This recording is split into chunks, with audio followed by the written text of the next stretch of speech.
Olá, tudo bem? Meus irmãos, quem foi o primeiro e o último a anunciar a vinda de Jesus? Este é o tema da liturgia da palavra desse dia 7 de dezembro de 2025, quando nós celebramos o segundo domingo do Advento. A liturgia deste domingo começa quando Isaías profetiza que nasceria um haste do tronco de Jessé e a partir da raiz surgiria o rebento de uma flor.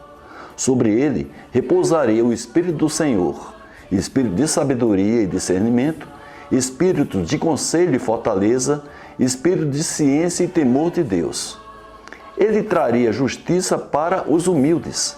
A terra estaria tão repleta do saber do Senhor quanto as águas que cobrem o mar. Isaías afirma que naquele dia a raiz de Jessé se ergueria como um sinal entre os povos, haveria de buscá-las as nações e gloriosa seria a sua morada. Em sua carta aos Romanos, Paulo afirma que tudo que outrora foi escrito para que, pela constância deles, dos romanos, e pelo conforto espiritual das Escrituras, tenham firme esperança. Paulo pede para que eles se acolham entre si, como também o Cristo os acolheu, para a glória de Deus. E no Evangelho, Mateus narra quando João Batista apareceu, pregando no deserto da Judéia, pedindo para que eles se convertessem, porque o reino dos céus estava próximo.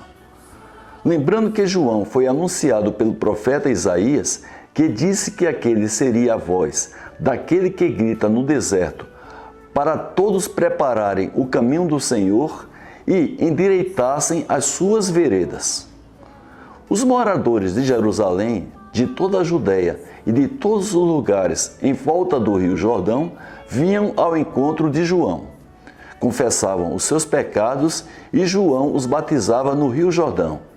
E dizia que os batizava com água para a conversão, mas aquele que viria depois dele seria mais forte do que ele. João Batista dizia que não era digno de carregar as suas sandálias. Ele os batizaria com o Espírito Santo e também com o fogo. Meus irmãos, qual é a minha conclusão sobre a liturgia da palavra desse dia 7 de dezembro de 2025?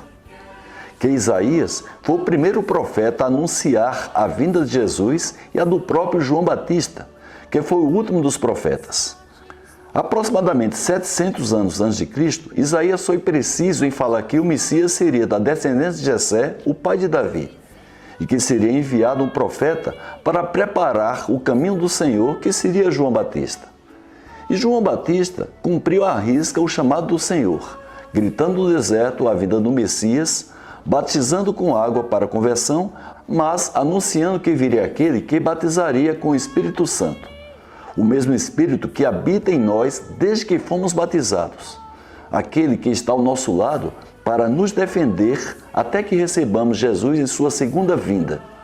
Que ao entrarmos nessa segunda semana do Advento, meus irmãos, façamos como os romanos, atendendo o pedido de Paulo. Mantenhamos a constância na fé e, pelo conforto espiritual das Escrituras, tenhamos a firme esperança da nossa salvação. Uma semana abençoada para você, para sua família e para todos os seus amigos. Amém? Anunciar o